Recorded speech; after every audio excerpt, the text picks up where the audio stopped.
Mummy देखो, ये jacket कैसी लग रही है? जैकेट तो बहुत अच्छी है, पर अभी बारिश के मौसम में इसका क्या काम? मम्मी यार, अभी से सर्दियों के कपड़े लूंगी तब जाकर सर्दियों में अच्छी लगूंगी। वाह, सर्दियों में भी अच्छा लगना होता है। नहीं तो क्या मम्मी, एक सर्दियां ही तो है जिसमें मैं अच्छे से तैयार हो पाती हूँ। गर्मियों में पसीने से और बारिश में पानी से सब खराब हो जाता है। Winter is the best. हाँ भाई हाँ, पता है तुझे सर्दियां पसंद है। अदिति अपने लिए सर्दियों के कपड़े देखने लगती है। उसे सर्दियों का मौसम बहुत पसंद था। देखते देखते सर्दियां भी आ जाती है। मम्मी, सर्दियां शुरू हो गई है और आपने अभी तक एक भी बार गाजर का हलवा नहीं बनाया। अरे पर अभी तो शुरू हुआ है, अच्छी गाजर आने तो दे बाजार में। ठीक है मम्मी, जब आए बना देना। तब तक मैं रूम में जा रही हूँ, मेरे लिए गरम गरम मैगी बना दो।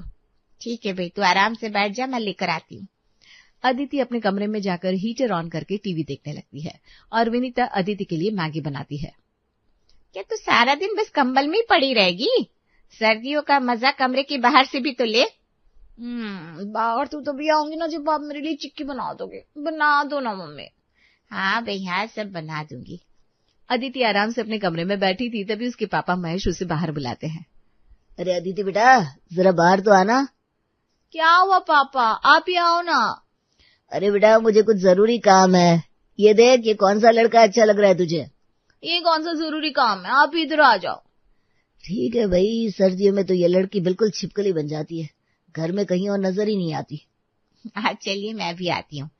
बस इनमें से कोई लड़का पसंद आ जाए उसे। हाँ भाई, मैं तो थक गया 2 साल से लड़का ढूंढते ढूंढते। महेश अदिति के कमरे में आते हैं। तेरा कमरा कितना गर्म हो रहा है, कभी तो हीटर बंद कर दिया कर। पापा, सर्दियों का यही तो मजा है। हाँ भाई, बस गर्मा गर्म खाना, गर्म कपड़े और गर्म कमरा। आप भी क्या बातों में लगे, उसे फोटो दिखाओ ना अजय का। अदिति बेटा, अजय मुझे भी बहुत पसंद आया है, तू भी उसे फाइनल कर ले। पहले मुझे दिखाओ तो। महेश अदिति को अजय की फोटो दिखाते हैं और हैंडसम से अजय पर अदिति का दिल आ जाता है। वैसे तो मेरा कोई मन नहीं है शादी का, पर आप लोगों के लिए मैं अजय को हाँ कर देती हूँ। मुझे पता था मेरी बेटी की पसंद क्या है। सुनिए जी, अब तो आप निकलवा लीजिए मुहूर्त। तुम्हें क्या लगता है मुझे मेरी बेटी के बारे में नहीं पता? अगले महीने का मुहूर्त निकाला है। ये तो बढ़िया है पापा, सर्दियों में शादी, ना मेहमानों को गर्मी लगने की टेंशन, ना खाना खराब होने की। इतनी समझदार कब से हो गई मेरी बेटी? अरे वो तो मैं बचपन से ही हूँ पापा, बस घमंड नहीं करती। महेश और विनीता हंसने लगते हैं और अगले महीने अदिति की शादी अजय से हो जाती है। वाह, अजय जी का घर कितना बड़ा है, यहाँ तो बालकनी भी है। सर्दियों की ठंडी ठंडी हवा का सारा मजा यहीं से लूंगी। अरे बहू, खड़े खड़े क्या सोच रही हो? कुछ नहीं दादी, मैं तो बस घर में घूम रही थी। घर तो देख ही लिया होगा बहू तुमने, अब जरा एक एक कप चाय तो पिला दो हमें। जी मम्मी जी, अभी लाती हूँ। अदिति किचन में जाकर चाय बनाने लगती है और अपनी सहेली को फोन लगाती है। क्या बात है, बड़ी सुबह सुबह फोन लगा दिया? हाँ, चाय बना रही थी, सोचा तुझे फोन कर लूं, तब तक बता क्या हाल है। क्या बताओ यार, इस बार सर्दी बहुत पड़ रही है, मुझे तो हर 2 दिन में जुकाम हुआ जा रहा है। पता नहीं तुझे कैसे पसंद है सर्दियां। अरे सर्दियों की बात ही अलग है, पता नहीं तुम लोग कैसे हो जिन्हें सर्दियां पसंद नहीं है। हाँ, मैंने भी देखा है, तू अपने कमरे में पड़ी रहती थी और आंटी कभी ये आंटी कभी वो खाना बनाती रहती थी। अच्छा, अब तुझे जलन हो रही है ना मुझसे? जलन नहीं यार, पर अब तो तेरे पास सास है। एक नहीं, 2 दादी सास भी है यहाँ पर मुझे नहीं लगता यहाँ किसी को प्रॉब्लम है सर्दी से। अच्छी बात है, चल मैं जाती हूँ, बर्तन भी धोने बाकी है। ठीक है, बाय। अदिति चाय बनाकर ले आती है। बहू ये ले, ये भुने हुए भुट्टे खा ले, अजय लेकर आया है बाहर से। वाह मम्मी जी, भुने हुए भुट्टे मेरे फेवरेट है, जब इन पर नींबू और काला नमक डालते हैं ना, हा, मजा ही आ जाता है। लगता है बहू को भी मेरी तरह सर्दियां पसंद है। क्या सच में दादी जी, आपको भी? और नहीं तो क्या, सर्दियों में क्या बढ़िया खाने को मिलता है। हाँ, मंचूरियन, मैगी, पनीर टिक्का सब खाकर ना बड़ा अच्छा लगता है। चने का साग, मक्के की रोटी, बाजरे की खिचड़ी, पालक के पराठे, क्या बढ़िया बढ़िया सब्जी आती है बाजार में। हाँ दादी, सही कहा। मेरा तो बड़ा मन होने लगा है। बहू तो एक काम कर, कल तू ना मेरे लिए पालक के पराठे बना दे। क्यों दादी जी, आपको भी? अरे बहू, सर्दियों में क्या बढ़िया बढ़िया खाने को मिलता है। चने का साग, मक्के की रोटी, बाजरे की खिचड़ी, पालक के पराठे, क्या बढ़िया बढ़िया सब्जी आती है बाजार में। हाँ, तो एक काम कर, कल तू ना मेरे लिए पालक के लेकिन अम्मा जी घर में पालक तो है ही नहीं। तो अजय को भेजना, वो लेकर आएगा। ठीक है भाई। बहू अब तो तुम्हारी अम्मा जी से खूब बनेगी। तुम्हें बनाना तो आता है ना ये सब? हाँ मम्मी जी, मुझे सब आता है। फिर तो बढ़िया है। मैं अभी अजय को फोन कर देती हूँ, वो पालक ले आएगा। अगले दिन घर में पालक आती है और अदिति उसे साफ करने बैठ जाती है। अब एक एक करके अच्छा अच्छा पत्ता चुनना पड़ेगा, फिर पराठे बनेंगे। बहू बन गए क्या पराठे? मुझे तो कल से ही सोच सोच कर मुंह में पानी आ रहा है। बना रही हूँ दादी, बस 10 मिनट। बहू अब पराठे बना रही हो तो धनिया टमाटर की चटनी बनाना भूलना मत। ठीक है दादी। अदिति पराठे बनाकर दादी को खिलाती है। वाह वाह, ठंड के मौसम में गर्मा गर्म पराठों का मजा ही अलग है। चलो बहू के आने से अब मेरी तो छुट्टी हो गई। अम्मा जी मैं सोच रही हूँ मायके हो आओ अपने। बहू तू चली जा, अब तो अदिति बहू है मेरे पास। अब तो तू संक्रांति के बाद ही आना। पहली बार अम्मा जी आप मानी हो इतने दिन के लिए। ऐसा पता होता ना तो मैं बहुत पहले ही अजय की शादी करवा देती। सुषमा की बात सुनकर दादी हंसने लगती है और अगले दिन सुषमा अपने मायके के लिए निकलती है। बहू अम्मा जी की सारी बातें मानना और खाने का मन हो तो इन्हें देना, नहीं तो ये रूठ जाती हैं और फिर इन्हें मनाना बहुत मुश्किल होता है। आप टेंशन मत लो मम्मी जी, मैं सब संभालूंगी। सुषमा अपने मायके चली जाती है और अदिति अपने कमरे में आराम करने जाती है। उसने अभी हीटर ऑन ही किया था कि दादी की आवाज आती है। अदिति, अदिति बहू। हाँ दादी, कुछ चाहिए क्या आपको? अदिति, हर साल 100 के लड्डू बनते थे सर्दियों में। अब तेरी सास तो गई तो तू ही बना दे। ठीक है दादी, मैं बना देती हूँ। घी गुड़ अच्छे से डालना। समझ गई दादी। अदिति किचन में आती है और आटा भूनने लगती है। तभी उसका फोन बजता है। क्या हो रहा है अदिति मैडम? अरे लड्डू बना रही हूँ, तू बता क्या हाल है? मैं तो अपने मायके आ गई। मेरी सास के नखरे ही बंद नहीं हो रहे थे। सर्दी आई नहीं कि हर घंटे चाय बनाओ। मैं चाय बना बना कर थक गई थी। अरे तो इसमें कौन सी ज्यादा मेहनत है, इतना काम तो चलता है। कम से कम गर्मियों में तो पसीना नहीं बहाना पड़ता। अरे तो गर्मियों में सब हल्का खाते हैं, सर्दियां आते ही मेरे घर वाले मुझे हलवाई समझ लेते हैं। अच्छा चल ठीक है, मैं बाद में बात करूंगी, अभी मैं ना काम कर रही हूँ। प्रिया फोन काट लेती है और 1 घंटे की मेहनत के बाद अदिति लड्डू तैयार कर लेती है। लीजिए दादी आपके लड्डू, अब मैं अपने कमरे में जा रही हूँ। लड्डू तो बहुत बढ़िया है बहू, पर शाम को खाने में क्या बनाएगी? आप क्या खाएंगी दादी? मैं सोच रही हूँ बथुआ के पराठे बना ले आज। ठीक है दादी, मैं अजय को फोन कर देती हूँ, वो लेते हुए आएंगे। अच्छा सुन, उसको बोलना मेथी मूली चने का साग भी लेता है। ठीक है। और गाजर भी। हाँ हाँ कह दूंगी। अदिति अजय को फोन लगाती है। बोलिए मैडम जी, कैसे याद किया? ऑफिस से आते वक्त मूली, मेथी, चने का साग और गाजर लेते आइएगा। अरे तुम इतना सब खाने वाली हो क्या? ये सब मेरे लिए नहीं है, दादी के लिए। आप बस लेते आइए। ठीक है भाई, ले आऊंगा। अजय घर आते वक्त सारी सब्जियां ले आता है। यही तो अच्छी बात है ठंड के मौसम की। इतनी अच्छी अच्छी और प्यारी सब्जियां चलती है ना, देखकर मन खुश हो जाता है। दादी मुझे तो सब्जी बनाने वाली ज्यादा प्यारी लगती है। नहीं नहीं, शादी में होता है बेटा, तेरे दादाजी भी ऐसी बातें करते थे। मैं भी तो उन्हीं का पोता हूं ना दादी। चल अब तो आराम कर और बहू को मेरे पास भेज। हाँ दादी, आपने बुलाया? ले बेटा, सब्जी आ गई है, अब तू जल्दी से बथुए के पराठे बना दे। ठीक है, मैं अभी बनाती हूँ। अदिति बथुआ लेकर साफ करने बैठ जाती है और अच्छे से साफ करके उसके पराठे बनाती है। बहू तूने धनिया मिर्च की चटनी नहीं बनाई? अभी बना देती हूँ दादी। अदिति किचन में चटनी बनाने जाती है। ये दादी को भी ना बिना चटनी के कुछ खाना ही नहीं है। जब देखो तब चटनी पिसवाती रहती है ऐसी ठंड में। एक तो ये पत्ते साफ कर करके मैं परेशान हो गई हूँ, ऊपर से रोज नई नई चीजें। बहू चटनी बन गई क्या? मेरी चटनी बनी जा रही है। हाँ दादी, बन गई। अदिति चटनी बनाकर लाती है। बहू 2 पराठे और ला दे, फिर मेरा खाना हो गया। अभी लाती हूँ दादी। अदिति पराठे सेकने लगती है। अगले दिन सुबह सुबह दादी उसे आवाज देती है। बहू अभी तक सो रही है क्या? इतनी सुबह सुबह क्या बात हो गई, क्यों बुला रही है ये बाहर? ए बहू बाहर तो आ। अदिति कमरे से बाहर निकलती है और बाहर निकलती ही ठंडी ठंडी हवा का झोंका उससे टकराता है। देख बहू बाहर कितनी अच्छी हवा चल रही है। दादी आप खिड़की पर क्यों खड़ी हो, बंद करो ना। अच्छी नहीं, बहुत ठंडी हवा है। पर बहू तू तो कह रही थी सर्दियाँ तुझे पसंद है। हाँ दादी पसंद तो है पर ऐसे नहीं। अच्छा वो सब छोड़ा, आज ना मेरा मन मूली की सब्जी खाने का है तो तू वो बना दे। ठीक है बना दूंगी। और मूली के पराठे भी। पता था मुझे, पराठे कैसे भूल सकती है ये। अदिति सुबह सुबह से ही काम में लग जाती है और मूली की सब्जी तैयार करती है।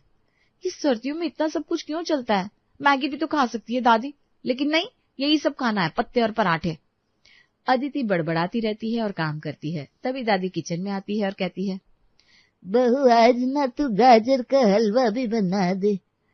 बना दूंगी दादी। अदिति गाजर कद्दूकस करने बैठ जाती है और कद्दूकस करते हुए उसके हाथ में दर्द होने लगता है। दादी आज तो मेरे हाथ में ही दर्द हो गया।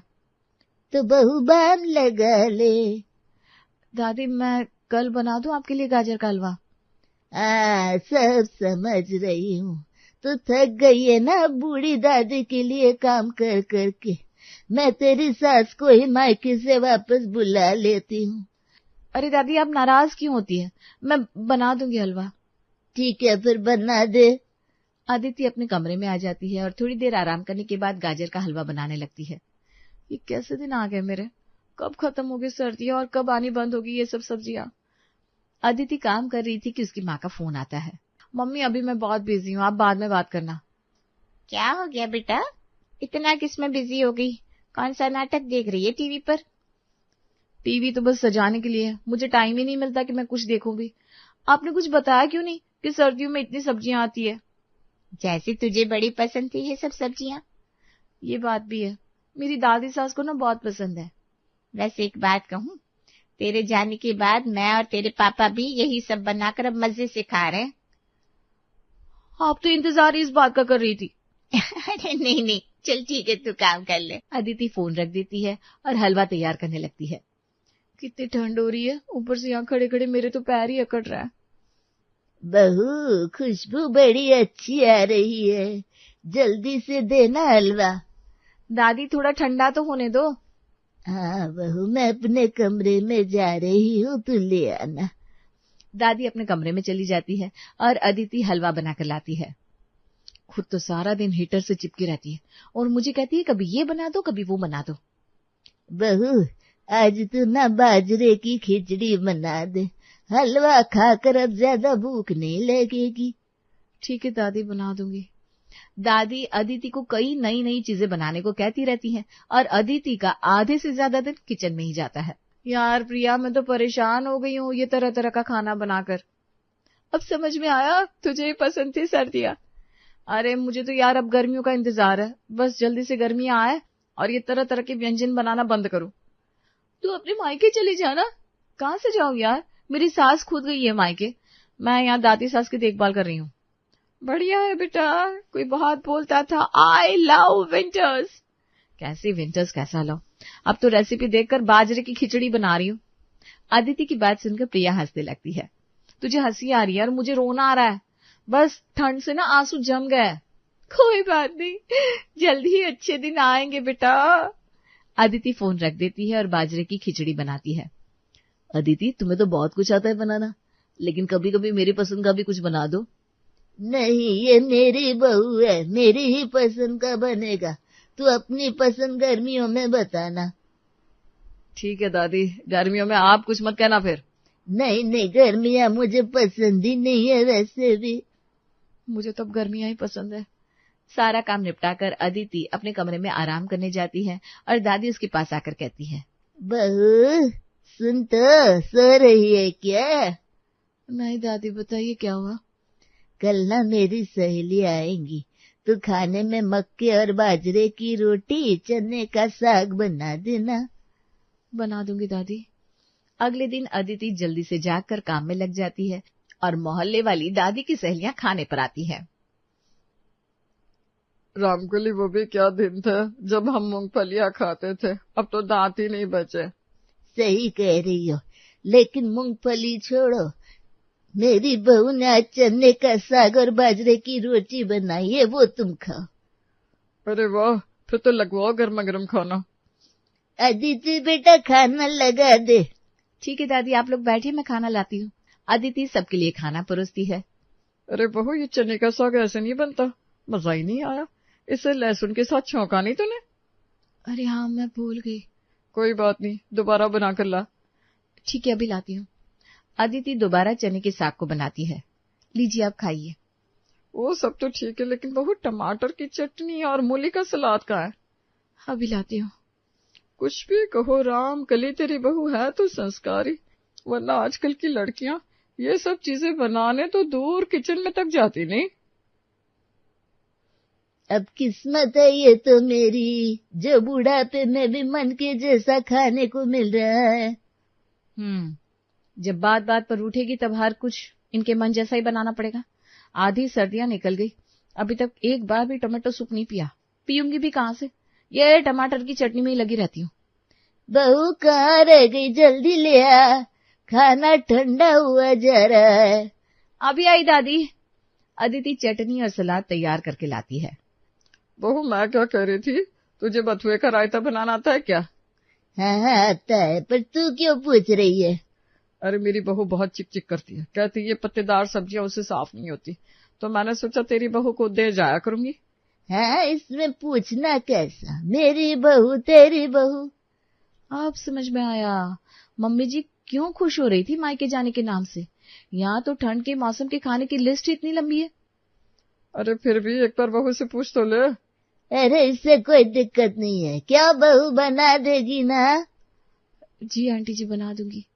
अगले दिन सुशीला अदिति को काफी सारी पालक और बथुआ और मेथी साफ करने के लिए दे जाती है।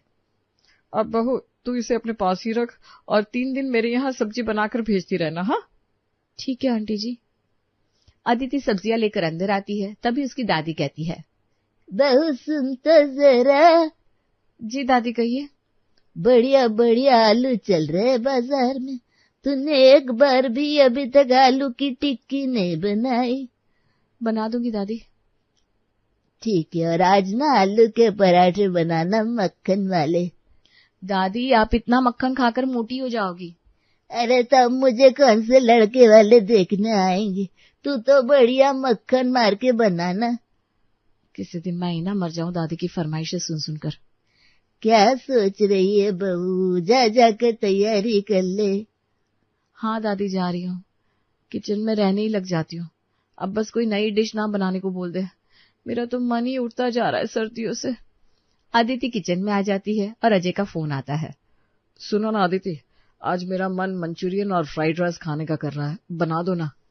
आप बाहर से खा लीजिए, मैं अभी दादी के लिए आलू पराठे और धनिया की चटनी बना रही हूँ। तुम तो दादी की पर्सनल शेफ बनती जा रही हो, मेरे लिए कुछ बनाती नहीं हो। अब आपको कुछ बनवाना है ना तो प्रार्थना कीजिए कि गर्मी आ जाए जल्दी से। मैं बहुत परेशान हो गई हूँ ठंड का स्पेशल खाना बना बनाकर। अरे पर दादी ने तो कहा था तुम्हें सर्दियां पसंद है। अब आप ना ताना मत मारिए, मुझे बहुत काम है। अदिति फोन काट देती है और आलू उबालने रखती है। भगवान ही बचाए सर्दियों से, अब नहीं कहूंगी कभी कि मुझे सर्दियां पसंद है। अरे क्या बताऊं सुषमा, मेरी बहू तो बस अपनी मनमर्जी चलाती रहती है, मेरी तो कोई बात ही नहीं मानती। अच्छा, तो फिर तू क्या करती है? क्या करूं, सारी बातें माननी पड़ती हैं। अब बेटा भी बहू की साइड ही लेता है। ज्यादा पढ़ी लिखी बहू लाना भी ना अपने पैर पर कुल्हाड़ी मारने जैसा है। कैसी बातें कर रही है? पढ़ी लिखी बहू आना तो बल्कि अच्छी बात है। पढ़ी लिखी लड़कियां समझदार होती हैं। अरे नहीं, समझदार नहीं होती पढ़ी लिखी लड़कियां, बल्कि पढ़ी लिखी लड़कियां तो ज्यादा फूट डलवाती हैं घर में। मेरी बहू के तो काम ही ऐसे हैं कि बस घर में आग लग जाए। अच्छा, ये बात है क्या? और नहीं तो क्या, यही बात है। अरे ज्यादा पढ़ी लिखी लड़कियां बस रिश्ते तोड़ना, घर में फूट डालना, अपनी चलाना, अपनी मनमर्जी से लोगों को चलाना, यही जानती हैं। सही बोल रही है तू। तेरे साथ इतना कुछ हो रहा है तो इसका मतलब पढ़ी लिखी लड़कियां फिर ऐसी ही होती होंगी। मैं तो अपने बेटे के लिए कोई कम पढ़ी लिखी लड़की लेके आऊंगी। ऐसे ही रेखा सुषमा के आगे अपनी पढ़ी लिखी बहू की खूब बुराई करके चली जाती है और सुषमा खुद से बोलती है, रेखा बिल्कुल सही कह रही थी। पढ़ी लिखी लड़कियां तो नाश की जड़ होती हैं। अब तो कोई ऐसी लड़की ढूंढनी पड़ेगी जो कम पढ़ी लिखी हो। सुषमा के दिमाग में अब पढ़ी लिखी लड़कियों को लेकर रेखा की बताई विचारधारा बैठ जाती है। एक शाम रेखा की दूर की बहन अनीता बहुत सारी लड़कियों की फोटो लेकर आती है और सारी फोटो दिखाते हुए बोलती है, एक से बढ़कर एक लड़की की फोटो लेकर आई हूँ दीदी। सब पढ़ी लिखी है और कुछ तो नौकरी पेशे वाली भी है। जो लड़की तुझे पसंद है वो बता दो, उसी को फाइनल कर देंगे हम फिर रोहित के लिए। इनमें से उस लड़की की फोटो बताओ जो 10वीं पास हो या कम पढ़ी लिखी हो। 10वीं पास? अरे हमारा रोहित इतना पढ़ा लिखा है, इतनी अच्छी नौकरी कर रहा है, और तू है कि शादी 10वीं पास लड़की से करवा रही है। मुझे 10वीं पास लड़की ही चाहिए तो बस चाहिए। अगर इन सब लड़कियों में से कोई है ऐसी तो बता। तभी अनीता सारी फोटो दिखाती है और उनमें से कुमुद नाम की एक लड़की का फोटो उठाकर सुषमा के हाथों में देती है और बोलती है, ये एक लड़की है जो सबसे कम पढ़ी लिखी है। देख, तुझे ये पसंद आ रही है तो फिर मैं बात चला देती हूँ। हाँ, मुझे ये पसंद है, तू बात चला दे। मैं इसकी फोटो सब घर वाले को दिखा देती हूँ। सुषमा की बात सुनकर अनीता वहाँ से चली जाती है, जिसके बाद सुषमा कुमुद की फोटो रोहित और बाकी सभी परिवार वालों को दिखाती है। लड़की तो अच्छी लग रही है माँ। हाँ रोहित बेटा, तू बता तुझे पसंद है?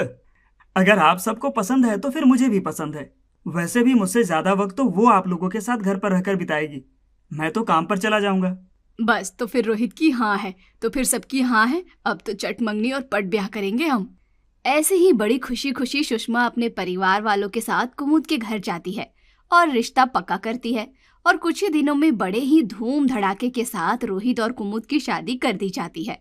शादी संपन्न होने के बाद सुषमा बड़ी खुशी खुशी अपनी बहू की गृह प्रवेश की रस्म करवा रही होती है। आओ कुमुद बेटा, अपने ससुराल में अपना पहला कदम रखो। अब ये ससुराल, ये घर, यहाँ के लोग सब तुम्हारे हैं। इस घर की सारी बागडोर संभालना अब तुम्हारी जिम्मेदारी है। जी माँ जी, जैसा कहें। थोड़ा वक्त रुक जाइए माँ जी, फिर देखना मैं क्या से क्या संभालती हूँ। इस घर में तो अब नए नए सूरज उगेंगे हर दिन। हंसी खुशी गृह प्रवेश की रस्म पूरी हो जाती है।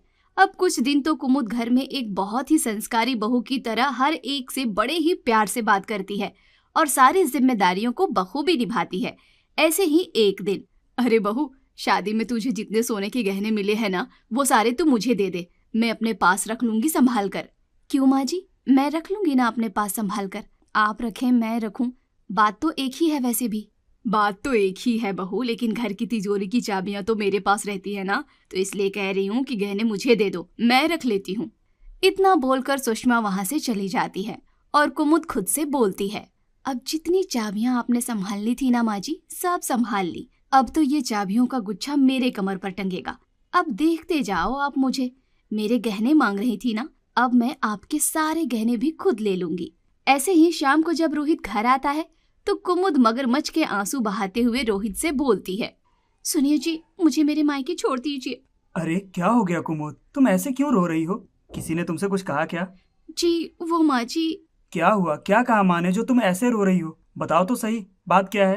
वो माँ जी ना आज मेरे पास आई थी और जबरदस्ती मुझसे मेरे शादी के गहने मांग रही थी। जब मैंने देने से मना कर दिया तो उन्होंने वो गहने मुझसे छीन लिए और तिजोरी में रख दिए। अब आप ही बताइए, क्या मैं अपने गहने भी नहीं संभाल सकती हूँ? क्या सच में माँ ने ऐसा किया तुम्हारे साथ? मैं बिल्कुल सच कह रही हूँ, मैं झूठ नहीं बोल रही। मुझे मेरे गहने वापस ला दीजिए। और देखा जाए तो घर की नई बहू होने के नाते तिजोरी की चाबी तो मुझे संभालनी चाहिए। ऐसे ही कुमुद अपना झूठा रोना रोकर रोहित के दिमाग में कई तरीके की गलतफहमी पैदा कर देती है, जिसके बाद रोहित गुस्से में बौखलाया हुआ अपनी माँ के कमरे में जाता है और बोलता है, आपको क्या जरूरत थी कुमुद से गहने मांगने की? पर बेटा, मैं तो गहने इसलिए मांग रही थी ताकि मैं क्या माँ, मैं सब कुछ जानता हूँ। और वैसे भी अब जब घर की बहू आ गई है तो आप सारी जिम्मेदारियाँ क्यों संभाल रही हैं? ये तिजोरी की चाबियाँ कुमुद को दे दीजिए। पर रोहित बेटा, ये तू क्या बोल रहा है? अरे सही तो बोल रहा हूँ। जब इतनी सारी जिम्मेदारियाँ आपकी बहू संभाल रही है तो तिजोरी भी संभाल लेगी। इतना कहकर रोहित जबरदस्ती सुषमा से तिजोरी की चाबी ले लेता है और चाबियां लेकर के कुमुद को दे देता है। कुमुद चाबियों का गुच्छा अपने कमर पर टांगती है और मुस्कुराते हुए खुद से बोलती है, लो, पहला तीर तो निशाने पर लग गया मेरा। अब आगे क्या करना है वो भी खूब अच्छे से जानती हूँ मैं। सोचती होगी कि कम पढ़ी लिखी है तो जूती के नीचे दबकर रहेगी, लेकिन उन्हें क्या पता मैं तो सर पर चढ़कर नाचने वालों में से हूँ। ऐसे ही दिन गुजर जाते हैं और कुमुद आए दिन कोई न कोई चाल चलकर घर वालों की आपस में लड़ाई करवाती ही रहती है। एक शाम जब रोहित अपनी सैलरी लेकर घर आता है और सारी सैलरी लाकर सुषमा के हाथों में रख देता है। ये लो माँ, और अपने हिसाब से सारा खर्च निकाल लेना। भैया मुझे कॉलेज की फीस चाहिए थी 5,000। कोई बात नहीं, इन्हीं पैसों में से तुम ही ले लेना, और 5,000 की जगह 7,000 ले लेना। 2,000 तुम अपने खर्चे के लिए रख लेना। और बेटा मेरा चश्मा टूट गया है, वो नया बनवा कर लेकर आना है। जी पिताजी, जो भी खर्चा है इन पैसों में से कर लीजिएगा, सारे पैसे आप लोगों के ही तो हैं। दूर खड़ी कुमुद ये सब कुछ देख रही होती है। कुछ देर बाद जब रोहित कमरे में जाता है तो कुमुद बोलती है, सारे पैसे घर वालों को दे दिए? मैं तो आपकी बीवी हूँ, मेरे लिए क्या लाए हो बताओ तो। अरे कुमुद, तुम्हें जो भी चाहिए तुम माँ से पैसे ले लेना ना, माँ तुम्हें दे देंगे जितने भी पैसे चाहिए। मैं बीवी तुम्हारी हूँ या माँ जी की? मुझे पैसे देना तुम्हारा हक बनता है या माँ जी का हक बनता है? सारी की सारी तनख्वाह लाकर माँ को दे दी और बीवी माँ से मांग कर खर्च करे, जबकि पैसा पति कमा कर ला रहा है। तो तुम क्या चाहती हो वो बता दो। सारी की सारी तनख्वाह लाकर मेरे हाथ में रखो, जिसे पैसे चाहिए होंगे वो मुझसे आकर ले लेगा। जब काम मेरा पति कर रहा है, घर मेरा पति चला रहा है, तो पैसा सासू माँ के हाथ में क्यों रखे? अब इसी बात को लेकर कुमुद और रोहित के बीच में झगड़ा हो जाता है और सभी लोग उनके कमरे में आ जाते हैं और रोहित उनको सारी बात बताता है।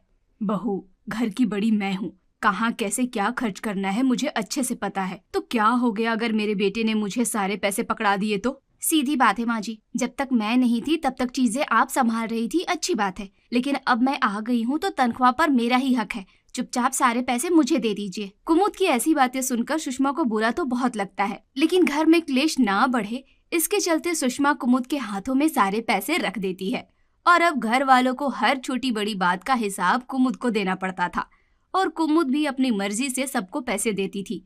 एक शाम घर के सभी लोग शादी में जा रहे होते हैं, तभी कोयल हाथों में कुछ सामान लिए आती है। माँ, ये वो बनारसी साड़ी है जो आपने लाने के लिए कहा था, और ये शगुन का लिफाफा है। ठीक है कोयल, कुमुद बहू 11,000 रुपये दे दे, शगुन के लिफाफे में डालने हैं। 11,000 किस लिए? 1,100 रुपये डालकर दे दीजिए। कैसी बातें कर रही है बहू, तेरी और रोहित की शादी में इन्होंने बहुत कुछ दिया था, बदले में हमारा भी तो फर्ज बनता है ना देने का। 11,000 तो मैं नहीं देने वाली, 1,100 रुपये दूंगी, और ये बनारसी साड़ी तो मुझे दे दीजिए। कोई सादी सी साड़ी उठाकर ले जाइए, आपका बस चले तो पूरा घर लुटा देंगे रिश्तेदारों में। भाभी, कैसी बातें कर रही हैं आप माँ से? भूलिए मत, इस घर की बड़ी माँ है, आप नहीं। बड़ा वही होता है जिसके पास रुपया होता है, और इस घर में कमाकर मेरा पति ला रहा है। आप सब लोगों को मेरा पति पाल रहा है। अगर इतना ही शौक है ना 11,000 रुपये का शगुन डालने का, तो ससुर जी को कहिए कि सिक्योरिटी गार्ड की नौकरी कर ले। अपनी बहू की ऐसी बातें सुनकर सुषमा दंग रह जाती है। इसके बाद तो बनारसी साड़ी को बदल उसकी जगह एक साधारण साड़ी को थैली में डाल देती है और शगुन के लिफाफे में 1,100 रुपये डालकर सुषमा के हाथ में दे देती है। और आगे से भी अगर आपने किसी को इतना सब कुछ देने की कोशिश की ना, तो मुझसे बुरा कोई नहीं होगा। आ गई बात समझ में? इस घर में एक पत्ता भी मेरी मर्जी के बिना हिल नहीं सकता है। इतना बोलकर कुमुद उन्हें धमकाती हुई वहाँ से चली जाती है और सुषमा और कोयल बस देखते ही रह जाते हैं। वक्त गुजरता चला जाता है और एक दिन सुषमा आंखों में आंसू लिए खुद से बोलती है, मैंने तो सोचा था कि कम पढ़ी लिखी बहू लाऊंगी तो वो मेरे घर को जोड़ के रखेगी, हर दिन सुख शांति का माहौल बना रहेगा, पर यहाँ पर तो सब कुछ उल्टा ही हो गया। मेरी बहू तो बहुत ही ज्यादा चालू निकली। अगर ऐसे ही चलता रहा तो वो दिन दूर नहीं जब बहू हमें दूध में पड़ी मक्खी की तरह निकालकर बाहर फेंक देगी। अजी, मैं तो कहती हूँ अब हम जल्दी बस कोयल की शादी कर दे, उसके बाद जो होगा हम दोनों सह लेंगे। कम से कम हमारी बच्ची तो अपने घर पहुँच जाएगी। पर माँ, कब तक हम ऐसे ही भाभी की बातों को सहते रहेंगे? अरे हम सब उनके अपने हैं, वो हमारे साथ ऐसा कर रही है तो हमें उन्हें बोलना चाहिए। बोलने से क्या मिलेगा बेटा, हम उसे बोलेंगे और वो रोहित को बोलेगी और रोहित फिर हमसे लड़ेगा और इस लड़ाई का कोई अंत नहीं है। सभी घर वाले कुमुद से बहुत परेशान हो जाते हैं, लेकिन फिर भी कोई कुमुद को कुछ नहीं कहता है और कुमुद लगातार अपनी मनमानी करती रहती है। अब घर में चाहे कोई रिश्तेदार आए चाहे पड़ोसी आए, 2 मिनट में उसकी बेइज्जती कर देती थी और उसे घर से बाहर भगा देती थी। ऐसे ही एक दिन पड़ोसन रीना सुषमा से मिलने आती है। अरे सुषमा, तूने तो बाहर आना ही छोड़ दिया, क्या करती रहती है तू सारा दिन घर पर? करना क्या है, बस वही घर के छोटे मोटे काम, और क्या। अरे अब तो तेरी बहू आ गई है, अब तुझे काम करने की क्या जरूरत है? अब तो तू बस हुक्म चलाया कर। काहे का हुक्म? हुक्म तो मेरी बहू हम पर चलाती है। अरे ये क्या बोल रही है?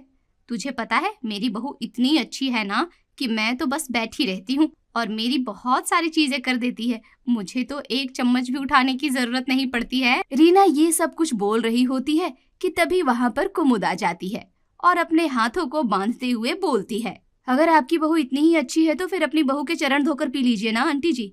यहाँ आकर अपनी बहू की तारीफ क्यों कर रही हैं?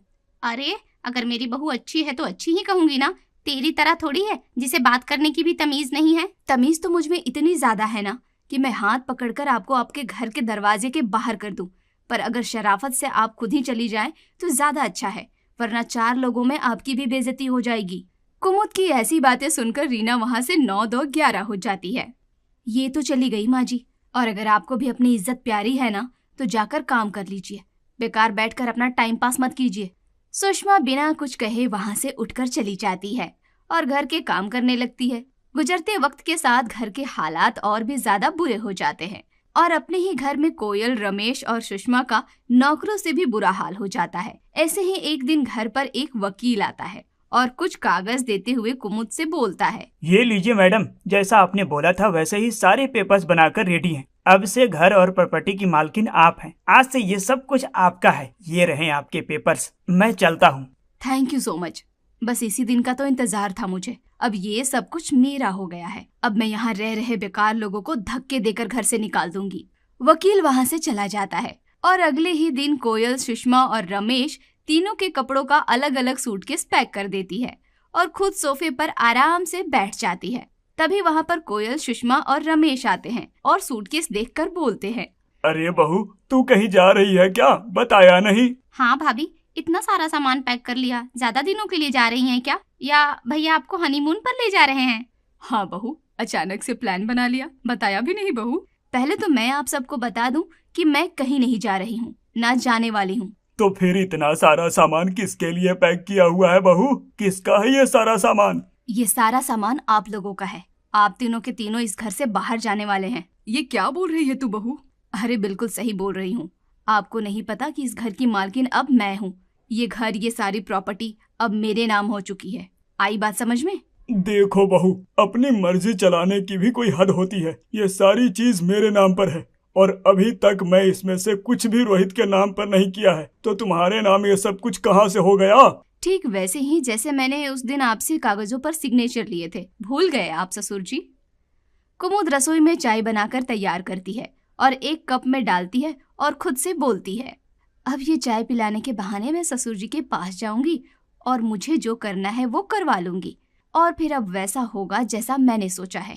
इतना कहकर कुमुद चाय का कप उठाती है और पास में रखी हुई कुछ फाइल्स उठाती है, जिसके बाद वो अपने ससुर के कमरे में जाती है। ससुर जी, आपके लिए चाय लेकर आई हूँ।